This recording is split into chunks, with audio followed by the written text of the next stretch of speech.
Powered by the Inside the Birds podcast. Now, live from inside the Matt Black Kia Studios, it's Football at 4. Football at 4 is powered by the Inside the Birds podcast. It's brought to you by East Coast Roofing, Siding, and Windows, serving all of South Jersey. If you call, they'll show up online, eastcoastroofing.com. Might go with you till 6 o'clock tonight. Tomorrow night is Game 1 of the Stanley Cup Finals, Tampa and Colorado. The NBA Finals are back on Thursday, and then on Saturday it's Game 2 of the NHL. Sunday would be Game 7, so there's your update on the NHL Stanley Cup. We've got to that point, and of course we are already in the NBA Finals. Adam Caplan is here from InsideTheBirds.com and the Inside the Birds podcast. We take a look at some of the things going on this offseason as we get ready for the start of training camp on July the 26th, Adam. And why are the Eagles, do we think, getting so much respect from the odds makers here? It looks like they are kind of a little bit of a darling out there. Yeah, Mike, good to be with you. So, we have OTAs done. I'm just starting to look at this kind of stuff because I look at some of the odds. It's really interesting how Las Vegas and the odds makers and the books look at all 32 NFL teams and individually about how they think they're going to do. And I went through the odds last week. First of all, if you just started with the projected wins, before the draft, the Eagles were only at 8.5. Well, we know they had 9 last year. We know the roster's better. So if you jumped on that at over 8.5, you would have to feel pretty good about it. Now, they've jumped a full game after the draft. They're 9.5 is their over-under. What I also find interesting is the other odds on the win total is 10-plus wins. They're just plus 100. You would think, being that they weren't really respecting the Eagles before that, it would actually be like plus 150, plus 200, but they're only plus 100. In fact, in the plus category for the plus 10 wins, they're the first team. So they obviously like the Eagles much more. The addition of A.J. Brown, the good draft that they've had, at least on paper. They obviously think a lot of them. And to make the playoffs, just to make the playoffs, whether it's a wild card division, we certainly will get into that, they have the same odds as the Chargers, minus 155. So Las Vegas, Mike, clearly thinks that there'll be a playoff team, whether it's 9 or 10 wins. They think at least there'll be a wild card again. On the flip side, obviously, Dallas is the team that won the division. Are they getting too much respect? Yeah. I happen to look at a lot of books, and every book that I looked at thinks that Dallas is the clear favorite, that they will win the division. And when you look at Dallas, first of all, let's look at the Dallas odds. And I would have to say, if you looked at the 4 teams, they clearly think it's Dallas. Every book that I looked at has the Dallas 1, Eagles 2. Whereas the Eagles, to make the playoffs, are plus 210. Actually, no, I'm sorry. To get in the playoffs, it's minus 155, which is the Chargers. Now, to win the East, the Eagles are plus 210. The Cowboys to make the playoffs, this is how much they think the Cowboys are to make the playoffs, minus 310. So they obviously think they're a much bigger lock than the Eagles are, who are at minus 155. The Cowboys just to make the playoffs are at minus 310, which tells you that they should make it easily. Now, 10-plus wins are minus 240. Now, to win the East, where the Eagles are plus 210, Dallas is only plus 115. So they clearly think Dallas will win the NFC East. Well, Mike, the last time a back-to-back winner in the NFC East was the Eagles when they won 4 in a row, 01 through 04, 4 in a row, where they were back-to-back-to-back-to-back winners. Wow. So I just don't understand how they're not looking at it. I understand that, look, those are different teams. I get that. But there's no division like this NFC East. Nobody seems to want to win it. We laugh. We've called the NFC least year after year. But you just matched up rosters, Mike. The Eagles match up very well to the Cowboys in most positions other than running back and particularly quarterback. The Eagles can match up them now at wide receiver. Clearly they're better on the offensive line. Cowboys have issues on their offensive line. They also lost some depth. The Cowboys now can be matched up a little bit by the Eagles at linebacker because the Eagles have better talent. Eagles D-line is better than Dallas's. Secondary, the Eagles can hang in it some ways, and Trayvon Diggs, for 3 picks as he's gotten picked on a lot. He's not that good he's not as good as his numbers would suggest. So This NFC East, Mike, is going to be fascinating between the Eagles and Cowboys this season. Yeah, obviously, it seems that they're the two favorites up the top. Washington and New York seem to be a step below. So you got Dallas and Philly. Let's take a look at some of the player options here. And Jalen Hurts is going to be a guy that we're all going to have our eyes on. Most passing yards in the regular season. This one, he seems to be a long shot. This one's kind of funny, to be honest with you. So for regular season props on the Eagles players, we'll get started with Hurts. So most passing yards in a regular season. So Hurts is plus 4,000 to lead the NFL in passing yards. We know last season they became a running team because they asked Hurts to pass the ball way too much for the first 6 games, about 34.5 times per game. This season, to lead the NFL in passing yards, ironically, who does he have the same odds as? Carson Wentz. Carson Wentz plus 4,000. Trey Lance, right now, the Niners have to figure out who their starting quarterback is going to be. But Trey Lance and Jimmy Garoppolo have the same odds at plus 4,000. The top odds, these are the guys that are most likely to lead the NFL in passing yards. They all 4 quarterbacks, Matthew Stafford, Tom Brady, Patrick Mahomes, Justin Herbert are plus 800. I'm a little bit surprised at Justin Herbert. I wouldn't. Now, see, here's the funny thing, though. I don't think Mahomes is going to be up there in passing yards without Tyreek Hill. I don't think they're going to. They don't have. No, you can't replace him, Mike. I think his passing yards are actually going to be down a little bit. If you notice, the last quarter or so of the season, his passing yardage was down. They became more. Not that they'll ever be a running team, but teams started figuring him out a little bit. And without Tyreek Hill, it will not be as easy for him in the passing game. Yeah, I would agree with that. I'm interested to see where A.J. Brown was. And, we were looking at Pro Football Focus did their rankings. They had the receivers, the Eagles receiving core, that includes tight ends, ranked number 4 in the entire league. I said, man, they had to be in the bottom 4 last year to go all the way up to number 4. That really shows you what they think of A.J. Brown. Mike, prior to the 2020 draft, 2 things. We had said how slow the Eagles' offense was. Our buddy Greg Cosell, who's even does shows with us, and we're going to be doing some more work with Greg in July. Greg said the Eagles' 2019 team of the 32 teams was the slowest team on tape. Think about that, how slow they were. Okay, when Cosell says it, you can mark that down. It's true. And now you add Devontae Smith last year, who could run. Remember, they'll expand his role in the pass game. Quez Watkins, who can fly. Dallas Goedert is a vertical tight end down the seam. A.J. Brown over the middle will be, he'll make plays after the catch in this offense.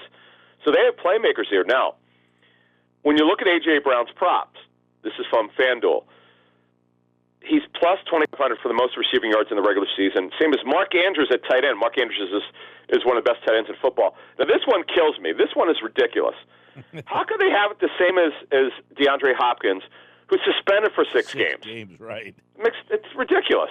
Now, I get it. A.J. Brown has an injury history. Maybe they're putting in there 2 or 3 games that he's going to miss, but it's absurd. And Deontay Johnson, I would have Johnson over Hopkins and Andrews and Brown for receiving yards. I get it. Ben Roethlisberger isn't there. That was his guy. But they're still going to throw the ball a lot. Now, the top odds at receiver are Justin Jefferson, would be Eagle, and Cooper Kupp at plus 900. Had to throw that in there, but plus 900. Now, they clearly believe that Cooper Kupp, one of the best seasons in NFL history at receiver, were able to build that in. So that's plus 900. So you're not getting a bargain there. But Justin Jefferson to lead it is interesting. And again, he's got the same odds as Kupp. I wonder if they anticipate Smith and Brown not canceling each other out, but taking yards away from each other. This is interesting. This is interesting. I looked at, they've got him, and we'll get to the fantasy projections, which is interesting for average draft position in a second, which I love looking at this time of year.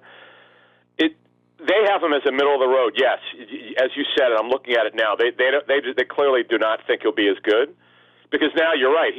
So the way that the pass target tree for the Eagles should go: A.J. Brown 1, Smith 2, Goddard 3, and Quez Watkins 4. And Watkins is going to be used occasionally. He's just going to be used mostly on deeper routes. He's the one guy who could absolutely fly, and he gives him that option because Brown and Goddard are intermediate, Mike. And then you've got Smith who could do everything, a little bit long if you want, intermediate and short. And Jalen Reagor's still on the team, of course, but we don't see him getting the ball very much if he's on the team. Right. Now, you mentioned the fantasy projections, which gives you an indication what the public thinks about the Eagles' skill position players. What sticks out here? This is interesting. Now, understand, when we talk about Jalen Hurts, he's going way earlier than last year. You could get him a 10th or 11th round. He is going in drafts through the first week of June, late 6th, early 7th round, around 72. Why is he going that early? Because of his running. Running quarterbacks, I mean, I played fantasy for over 30 years. Steve Young, Donovan McNabb, obviously Michael Vick. The list goes on and on and on. Running quarterbacks have said, Josh Allen is obviously the best dual threat quarterback in many years at quarterback. Guys who could run at the quarterback position because they add rushing yardage and potentially rushing touchdowns. They add so much value. Plus, now, when you add A.J. Brown and no Zach Ertz to start the season, which Goddard had to deal with till the trade deadline in late October last year, they have so many. They just have a good pass target group. So yeah, I get it. I don't want to say he's overvalued. I don't like taking Mike. I don't know about you, but I don't like drafting quarterbacks early. But if that to me is kind of and this is, by the way, in 12-team leagues. I do like Hurts. I think it's a fair value, not a great value, but a fair value, late 6th, early 7th. Yeah, then I think Sanders is very interesting because this offense presumably has more weapons, but are they still going to be a run-first team? Mm-hmm. No, they won't. That won't happen. And number one. Number two, I think fantasy GMs, they've had it with Miles Sanders. Let's call it like it is. Yeah. He's going late 7th, early 8th round. I mean, this guy 2 years ago was in the 3rd round, sometimes in the 2nd round. People have had enough of Miles Sanders because he didn't even score a touchdown, Mike, last season. I mean, think about that. And we have an interesting nugget on Kenny Gainwell if you listened to our show yesterday, which is on all of our platforms. And I just think Miles Sanders, who's on the final year of his rookie deal, he's got to show us something this year. To me, you draft him as a backup or your flex option until otherwise. I get it. The one thing in fantasy, Mike, is if you continue to disappoint, your average draft position will be reflected in it, and that's a great example right there, late 7th, early 8th for Miles Sanders. All right, and then you got A.J. Brown, Devonta Smith, the two wide receivers. Are they going near each other? Are they separated? What's going on with those two?